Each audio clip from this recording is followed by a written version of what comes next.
Good evening. This is Dulia De Silva for Gold FM, bringing you your news in detail. The news headlines on Gold FM.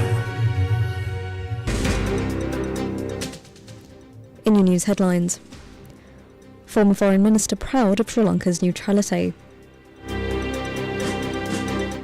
Private bus services at risk. Were some Bowsers transporting fuel turned back. Gold prices have their worst week in decades. Another attack on Iranian nuclear facilities.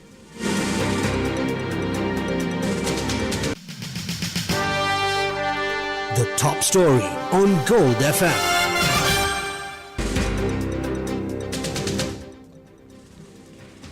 Former Minister of Foreign Affairs Ali Sabri says Sri Lanka must not get involved in external conflicts, as the island nation faces mounting pressure to take sides in global power struggles.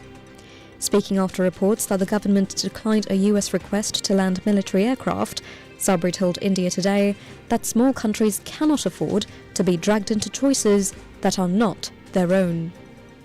I am proud that the President had the courage and foresight to do what is right thing to do. We shouldn't get involved in any conflicts. Small countries, we cannot take sides, and these are not choices which we have made. So why should we get dragged into it? Sri Lanka has always maintained that we are an independent country and strategic autonomy. Given that situation, however powerful America may be, I had the right decision to take, and I'm proud that our President had taken that decision. Is it difficult to be neutral and not succumb to pressure from such a large nation like US because they're the world superpower? Yes, it is, because we are economically, commercially, geopolitically, as well as diplomatically bound with so many people around the world. But if you consistently take up the position that we cannot take sides, and it's Sri Lankan people will not support taking sides. Sri Lanka has, that ferociously independent foreign policy for a long period of time. Whenever somebody had taken a side of any time, the next election they will be voted out by the public of Sri Lanka. On the matter of maritime security and recent incidents in Sri Lankan waters, the former minister called for a firm diplomatic stance and greater regional collaboration to protect the Indian Ocean as a zone of peace. I think it's very, very important. Smaller countries like Sri Lanka cannot stand alone. Littoral states cannot stand alone. We are part of this Indian Ocean culture. We are littoral states, and all of us must get together. Particularly, India has to play a major role in that and exert the pressure on the external players that we would like to have our ocean, Indian Ocean, as a zone of peace. We don't want external conflict coming into our oceans. There are so much of opportunities for our people in that area. For that, you need pace, you need stability, you need predictability, you need freedom of navigation. So when you have conflict in that particular area, all these things get affected. So it is not geopolitics and conflict itself, it is economic, and ultimately it will trickle down to the people's life standard. On a slightly different note, Sabri advocated for opening Sri Lankan skies to more foreign carriers to boost tourism, admitting he's not a fan of the government running businesses. The Sri Lankan airline cannot provide for our potential, and we don't have the money to invest on that. And personally, if you ask me, I'm not a great fan of government running businesses. So taking all this into consideration, in order for the country to prosper and actually achieve the true potential of our tourism, we need to have a lot of traffic, and Sri Lanka could be a hub. In order to do so, we need to get so many other players. Already, it is the Middle Eastern carriers which bring a lot of tourists from the Europe, Qatar Airways, Emirates Airlines, Air Arabia, Kuwait Airways. So it's important that we provide them a platform so that Sri Lanka will become a regional hub. A small country like Sri Lanka had to use those kind of facilities that we have in order to make it more attractive to the carriers to come, and as well as the tourists to come, and also to transit through Sri Lanka. This is the local news on Gold FM. Now for some news in brief.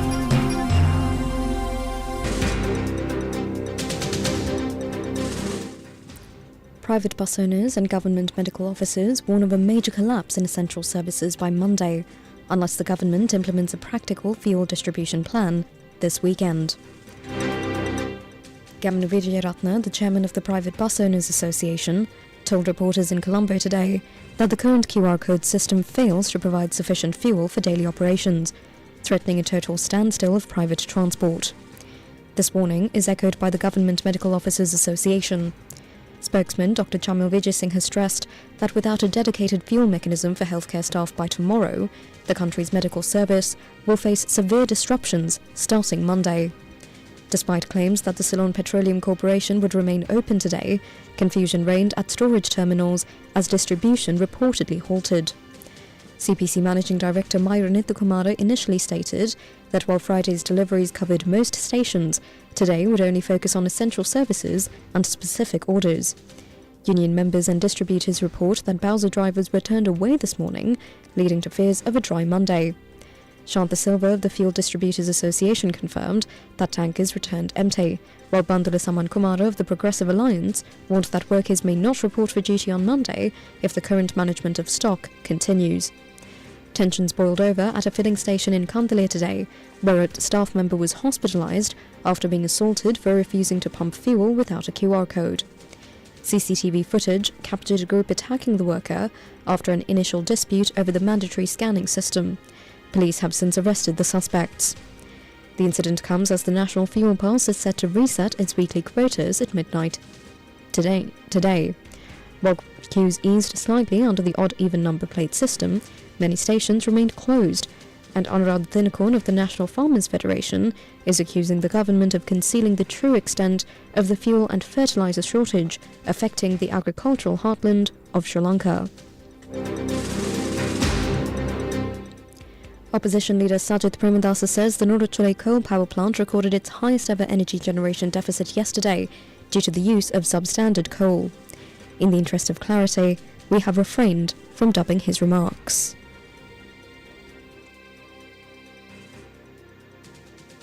අපි 12 වෙනිදා ඉඳලා බැලුවොත් megawatt 51ක් 13 130ක් 14 වෙනිදා 135ක් 15 වෙනිදා 132ක් 16 වෙනිදා 148ක් 17 වෙනිදා 165ක් 18 වෙනිදා 176ක් 19 වෙනිදා 165ක් මං හිතන්නේ මෑත දවස් ටික බැලුවොත් වැඩිම බල ශක්ති උත්පාදන හිඟය සිද්ධ වෙලා තිබෙන්නේ ඊයේ දවසේ 179ක් මෙගාවට් හිඟයක් තිබෙනවා ඒ තුලින් බල ශක්තිය අනාරක්ෂිතතාවය නිර්මාණය වෙනවා විදුලි කප්පාදුවකට යෑමේ බරපතල තත්ත්වයක් නිර්මාණය වෙනවා මේ පිළිගන්නේ නැත්නම් මට හිතා ගන්න බෑ රජය කාගේ දත්තද පිළිගන්නේ කියලා. මම හිතන්නේ එහෙනම් රජයට ලොකු ආශාවක් ඇති සැපියුම් කරුවයි එක එක ආයතන ලබා දෙන ලෝඩ් පෝර්ට් රිපෝට් සහ ඩිස්පැච් පෝර්ට් රිපෝට් මත පදනම්ව තම තමන්ගේ රාජ්‍ය ප්‍රතිපත්තිය ක්‍රියාත්මක කරන්න. හැබැයි එකක් කියන්න කැමති ඒකින් සිදු වෙන්නේ අපේ රටේ ජාතික සම්පතට කරන මහා විනාශය බිලියන ගණනක් අපේ රටට මුදල් අහිමි කරන ක්‍රියාවක් මේක අන්ත දූෂිතයි මේ රටේ පැහැදිලි ප්‍රගතිශීලී විපක්ෂය හැටියට සමගි ජන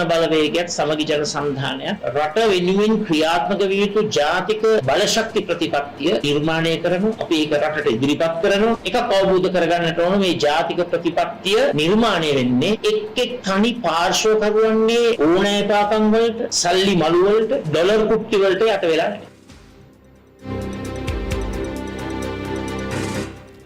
The chief incumbent of the Mihintale Raj Mahaviharaya, Venerable Valava Henkun Navava Dhammaratanathera, says significant issues remain regarding the provision of state patronage for this year's Poson festival. Speaking at a recent meeting of the Poson Committee, the prelate expressed concerns over the level of government support secured for the upcoming religious events. This year's National Poson Week is scheduled to take place from the 26th of June to the 2nd of July, with a series of religious programs centred around the Anuradhapura, Atmasthana, Tantrimale and the Mihintale sacred grounds. Despite the planned festivities, Venerable Dhammaratanathera highlighted the lack of clear state backing could impact the scale of commemorations at Mihintale, the cradle of Buddhism in Sri Lanka. He urged the authorities to resolve these logistical and financial hurdles to ensure devotees can observe the festival without disruption. Police in Jaffna recovered the body of a senior lecturer from the University of Jaffna's Faculty of Indigenous Medicine in a wooded area in Chavakacheri. The victim was reported missing on the 18th of March by her son, who alleged that his mother and younger sister were abducted by the sister's husband.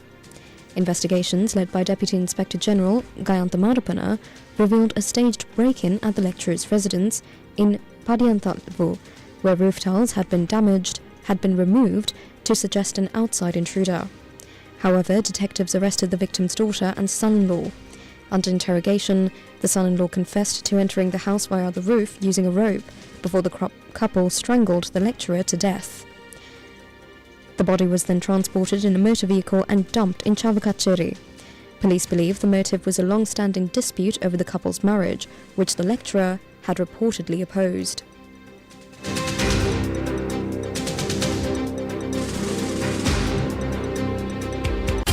Now for some news in brief.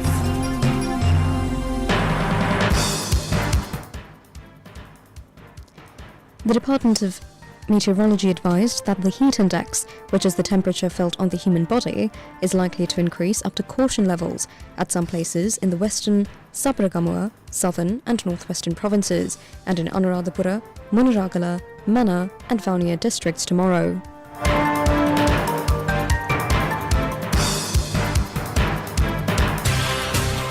The business news on Gold FM.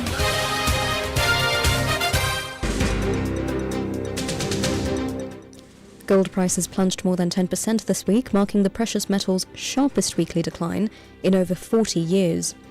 Yesterday, prices dipped below the $4,500 threshold, ending the day at $4,509.08, following a 3% daily slide. Analysts attribute the sell-off to escalating Middle East tensions, which drove up energy costs and fueled global inflationary concerns. These factors, combined with decisions by major central banks to maintain constant interest rates, significantly dampened investor hopes for near-term rate cuts.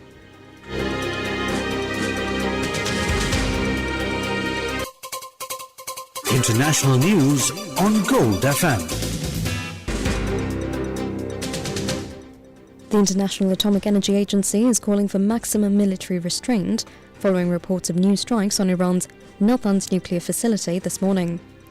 The IAEA confirmed it was informed of the attack by Tehran, but stated that no increase in radiation levels had been detected. While the Atomic Energy Organization of Iran condemned the strike as a violation of safety regulations, it assured residents in the central region that there is no immediate danger of a leak. This marks the latest targeted bombing of the underground site, which was on one of 3 facilities US President Donald Trump claimed were totally obliterated by US strikes last June. The Pentagon is reportedly drafting plans for a high-stakes ground operation to secure or extract nuclear materials within Iran. CBS News reported that the strategy centers on the Joint Special Operations Command, an elite military unit used for the most sensitive missions. While Donald Trump told reporters that he has no plans to send ground troops anywhere, he also requested an additional $200 billion in war funding.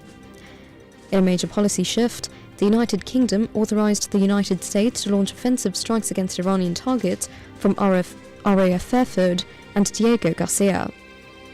Prime Minister Sir Keir Starmer previously restricted the bases to defensive operations, but yesterday expanded permission to include strikes on sites targeting the Strait of Hormuz.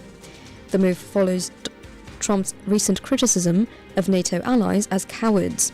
Residents near the Gloucestershire base report the whole house shaking as US B-52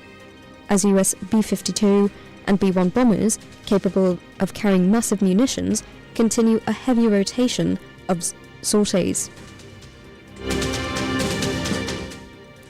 Iranian Foreign Minister Abbas Araghchi says Tehran is ready to allow Japanese-linked vessels through the Strait of Hormuz to help stabilize energy markets.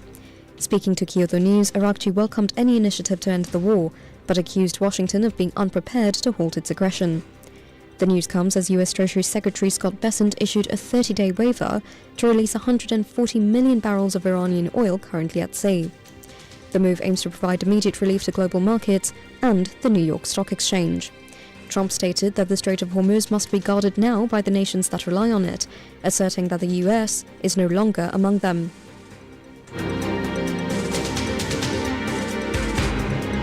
Entertainment news on Gold FM. The theatre world mourned the loss of Robert Fox, a titan of West End and Broadway productions, who passed away at the age of 73.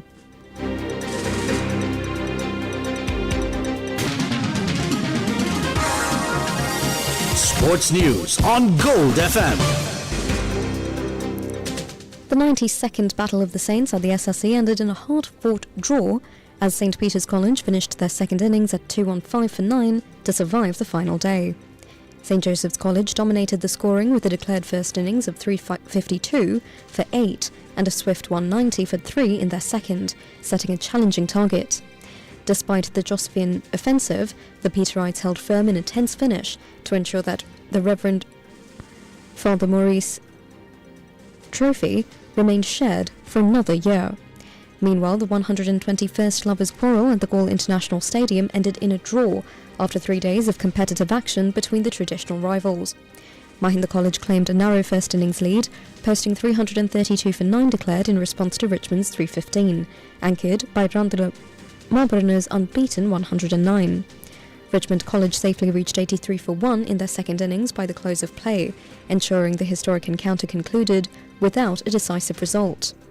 Meanwhile, in Kandy, the 119th Battle of the Maroons entered a critical phase as Kingswood College reached 102 for 2 in their second innings at day 2 stumps, holding a lead of 168 runs. Earlier, Kingswood's first innings of 226 was powered by a brilliant 1-1-2 from Kavi Jagamage, while Dharmaraja responded with 160 as Kinula Pihilanga dominated with a 5-wicket haul.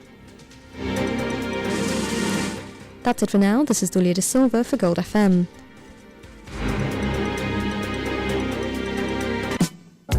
This is one party you don't